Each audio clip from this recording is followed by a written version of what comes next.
പറഞ്ഞിട്ടുണ്ട് അല്ലേ? നമ്മളെന്തെങ്കിലും പ്രശ്നം ഉണ്ടാക്കിയിട്ടുണ്ട് ആരോടെങ്കിലും? നിങ്ങൾ തന്നെ പറയണം നമ്മൾ അതടിക്കുന്നു ഇതടിക്കുന്നു അതടിക്കുന്നു ഇതടിക്കുന്നു അല്ലേ? അല്ലേ? ഈ നാട്ടിലെ വിവരങ്ങൾ ശ്രദ്ധിച്ചിരുന്നു ചോദിച്ചാൽ എപ്പോഴാണ് നമ്മൾ അറിഞ്ഞത്? നിങ്ങളെപ്പോഴാണ് അറിഞ്ഞത്? അതറിഞ്ഞിട്ട് ഇപ്പൊ നമ്മളൊക്കെ എപ്പോഴും അറിഞ്ഞു, എപ്പോഴല്ലേ റിപ്പോർട്ട് കിട്ടിയത്? എപ്പോഴാണല്ലോ അറിയണത്. അറിഞ്ഞപ്പോ അതിനത് എന്ത് ആക്ച്വലി നമ്മൾ പണ്ട് ജനിച്ചു പോകുന്ന സമയങ്ങളിൽ കാലങ്ങളിൽ കേട്ടിട്ടുണ്ട് കലാകാരന്മാരാണ് അവൻ അടിച്ചു കൂത്താടി നടക്കുന്നവനാണെന്നല്ലേ? കലാകാരന്മാർ അടിക്കുന്ന കാര്യം പുതുമയുള്ള കാര്യമാണോ?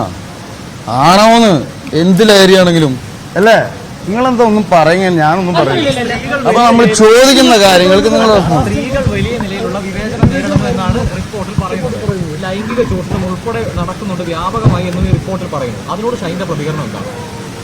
സ്ത്രീകള് ഇതിൽ നിന്ന് തിരിഞ്ഞു നിൽക്കുന്നുണ്ടെങ്കിൽ സ്ത്രീകൾ തന്നെയായിരിക്കും. അവർക്ക് ഇങ്ങോട്ട് വരുന്നതുകൊണ്ട് യാതൊരു പ്രശ്നം ആരും സ്ത്രീകൾക്ക് വിവേചനം ഉണ്ട് ഇതിനകത്ത്. അവർ അതിക്രമം സ്ത്രീകൾക്ക് മാത്രമല്ല വ്യക്തികൾക്ക്, പല വ്യക്തികൾക്കും അങ്ങോട്ടും ഇങ്ങോട്ടും വിവേചനമുണ്ട്. പുരുഷ സ്ത്രീ വ്യത്യാസത്തിലല്ല ഈ വിവേചനം, മാർക്കറ്റ് പരമായിട്ടാണ്. ഒരു വ്യക്തിക്ക് മാർക്കറ്റ് ഉണ്ടോ അല്ലെങ്കിൽ ബിസിനസ് ഉണ്ടോ, അവനെ എല്ലാവരും തൽപരരാണ് അല്ലേ? ഒരു വ്യക്തിക്ക് മാർക്കറ്റോ ബിസിനസ്സോ ഇല്ലെങ്കിൽ അവന്റെ പിന്നാലെ നടക്കേണ്ട കാര്യമില്ല. എന്താ ഇതൊരു ബിസിനസ് മേഖലയും കൂടിയല്ലേ അല്ലേ? ജി എസ് ടി അടയ്ക്കുന്നവരാണോ നമ്മൾ? ഏത് രീതിയിലുള്ള വിവേചനമാണ്? അവസരങ്ങളുടെ വിവേചനം, അതുപോലെ ട്രീറ്റ് ചെയ്യപ്പെടുന്ന വിവേചനം, അതുപോലെ തന്നെ അതിക്രമം നേരിടുന്നത് സ്ത്രീകൾക്ക് നേരെ ഈ സിനിമാ മേഖലയിൽ മാത്രമാണോ?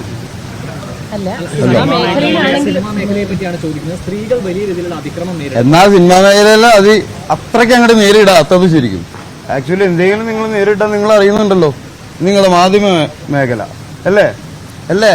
മാധ്യമ മേഖല, അതായത് പത്രവാർത്താ മീഡിയകൾ, അല്ലെങ്കിൽ ഹോസ്പിറ്റലുമായി ബന്ധപ്പെട്ട മേഖല, പിന്നെ സ്പോർട്സുമായി ബന്ധപ്പെട്ട മേഖല, സ്കൂളുമായി ബന്ധപ്പെട്ട, ബാങ്കുമായി ബന്ധപ്പെട്ട മേഖല, എല്ലാ മേഖലകളിലും ഇത് നേരിടുന്നില്ലേ സ്ത്രീകൾ? ഉണ്ടോ? നിങ്ങൾ ഇന്ന് ജനിച്ച കുട്ടികളെ പോലെ നിൽക്കരുത് എന്റെ മുന്നിൽ, ഒന്നും അറിയാത്ത പോലെ. മനസ്സിലായോ? എന്തെങ്കിലും ചോദിച്ചാ നിങ്ങൾ കൂടി പറയാൻ നടപടി എടുക്കേണ്ടതെന്ന് പറഞ്ഞു കഴിഞ്ഞാൽ, സ്ത്രീ ഒരു അങ്ങനെ അതിക്രമങ്ങൾക്ക് നേരിടുമ്പോൾ ആ സ്ത്രീ തന്നെയാണ് ആദ്യം പോരാടേണ്ടത് അല്ലെങ്കിൽ പ്രതികരിക്കേണ്ടത് അല്ലേ? അങ്ങനെ പോരാടുന്നതുകൊണ്ട് ബാക്കിയുള്ളവർ സപ്പോർട്ട് ചെയ്യലുള്ളൂ. ഇപ്പൊ സിനിമ മേഖലയിലുള്ളവരാരെയും ഞങ്ങളുടെ ഇടയിൽ നേരിട്ടതുകൊണ്ട് പ്രൊട്ടക്ട് ചെയ്യാതെ ഇരിക്കും, അവർക്ക് അല്ലെങ്കിൽ അവരെ സപ്പോർട്ട് ചെയ്യാതെ ഇരുന്നിട്ടുണ്ടോ? ഇല്ല. അല്ല ഷൈൻ, ഈ സ്ത്രീ വിവേചനം നേരിടുന്ന സ്ത്രീകൾക്കും അതിക്രമം നേരിടുന്ന സ്ത്രീകൾക്കും ഒപ്പമാണോ? നമ്മള് ഈ ലോകത്തുള്ള ഓരോ വ്യക്തികൾക്കും ഒപ്പമാണ്. മനസ്സിലായോ? അല്ലാതെ സ്ത്രീ പുരുഷൻ എന്ന് നിങ്ങൾ എന്റെ അടുത്ത് ചോദിക്കുമ്പോ തന്നെ നിങ്ങൾ അതിൽ വിവേചനത്തോടെയാണ് എന്റെ അടുത്ത് പറയുന്നല്ലേ? സിനിമാ മേഖലയെ കുറിച്ച് സംസ്ഥാന സർക്കാർ നിയോഗിച്ച ഒരു കമ്മീഷൻ അന്വേഷണം നടത്തി. അങ്ങനെ എല്ലാ മേഖലയിലും ഒരു കമ്മീഷനെ നിയമിച്ചു കഴിഞ്ഞാൽ എല്ലാ കമ്മീഷനും പറയാനുണ്ടാവും ഒരുപാട് കഥകള്. ആ മേഖലയിൽ പ്രവർത്തിക്കുന്ന ഒരാളാണ്. അപ്പോൾ താങ്കൾ പ്രവർത്തിക്കുന്ന മേഖലയിലെ സ്ത്രീകൾ നേരിടുന്ന വിവേചനത്തെ കുറിച്ചും സ്ത്രീകൾ നേരിടുന്ന വിവേചനം, ഞാൻ ജനിച്ചു വളരുന്ന സാഹചര്യം, അതായത് എന്റെ കുടുംബം, എന്റെ സമുദായം, ഞാൻ കണ്ടിട്ടുള്ള സ്കൂളുകൾ, മേഖലകൾ, സ്കൂൾ മേഖലകൾ, അത് കഴിഞ്ഞിട്ട് വന്ന ഫിലിം മേഖലകൾ, അല്ലെങ്കിൽ അതിനു പുറത്തുള്ള എല്ലാ വ്യവസായ മേഖലകളും, അല്ലെങ്കിൽ സാമൂഹിക സൊസൈറ്റി, അല്ലെങ്കിൽ ഈ നമ്മുടെ ട്രസ്റ്റ് മേഖലകൾ, എല്ലാ മേഖലകളിലും സ്ത്രീയും പുരുഷനും തമ്മിൽ വ്യത്യാസമുണ്ട്. ഇല്ല എന്ന് പറഞ്ഞാലും അല്ലേ? പീഡനങ്ങൾ നേരിടുന്നുണ്ടെങ്കിൽ പീഡിപ്പിക്കുന്നവരോടല്ലേ ചോദിക്കേണ്ടത്? ഞാൻ സ്ത്രീയുമായി പീഡിപ്പിക്കാറില്ല, ഞാൻ പീഡിപ്പിക്കുന്നതായി കണ്ടിട്ടില്ല. മനസ്സിലായോ? കണ്ടിട്ടുമില്ല, ഇനി അറിയത്തുമില്ല എന്നുള്ളതല്ല. അതൊരു സ്ത്രീ പറയുമ്പോഴാണല്ലോ നമ്മൾ അറിയുന്നത്. അങ്ങനെ ഒരു സ്ത്രീ പീഡനത്തിന് ഇരയായി എന്ന് പറയുന്നതിന് മുന്നേ ആ സ്ത്രീയും ആ വ്യക്തിയും തമ്മിൽ ഇടപാടുണ്ടല്ലോ അല്ലേ? അപ്പൊ തന്നെ ആ സ്ത്രീ കാരണം നോക്കി ഒരെണ്ണം കൊടുത്താ തീരാവുന്നല്ലോ ഈ പ്രശ്നം.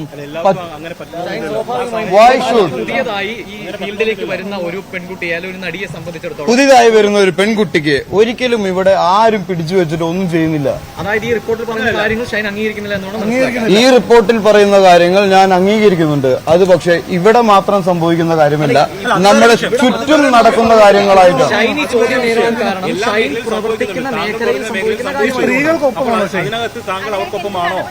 ഞാൻ എപ്പോഴും ഇവിടെ ഞാൻ എല്ലാവരുടെ ഒപ്പമാണ്. ഇപ്പൊ പീഡിപ്പിക്കപ്പെട്ടു എന്ന് പറയുന്ന സ്ത്രീയുടെ ഒപ്പം എനിക്ക് നിൽക്കേണ്ടി വരും.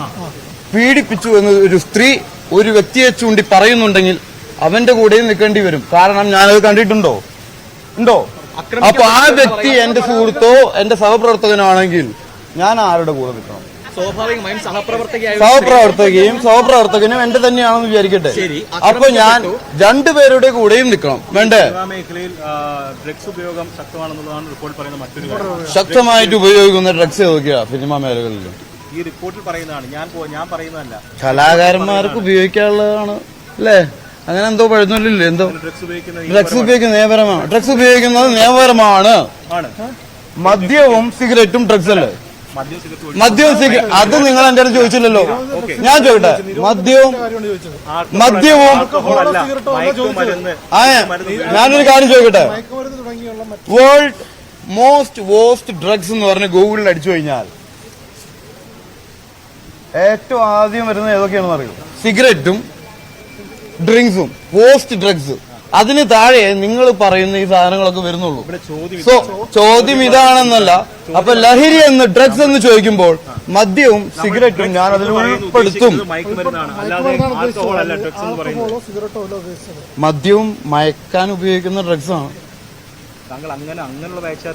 അതിനെന്താ ഞാൻ പറയണ്ട?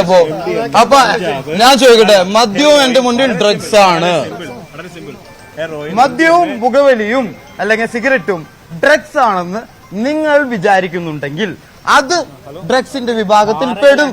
മാരക. അതല്ലേ ഞാൻ പറഞ്ഞത്.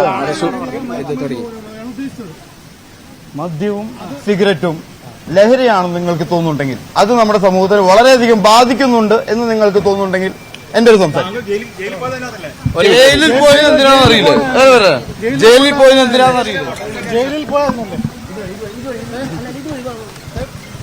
അത് നിങ്ങൾ സമ്മതിക്കുന്നുണ്ടെങ്കിൽ എന്റെ ഒരു സംസാരിക്കണം.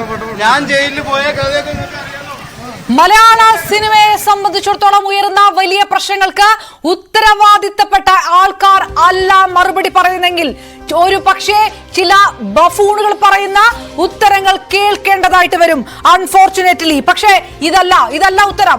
ഈ ഷൈൻ ടോം ചാക്കോ പറഞ്ഞ ഉത്തരമല്ല മലയാള സിനിമയിലെ പ്രമുഖർക്ക് പറയാനുണ്ടാകുക. അതിനൊക്കെ കൊടുക്കേണ്ട ബാധ്യതയല്ല. ഞാൻ VVR വീണ്ടും അരുൺ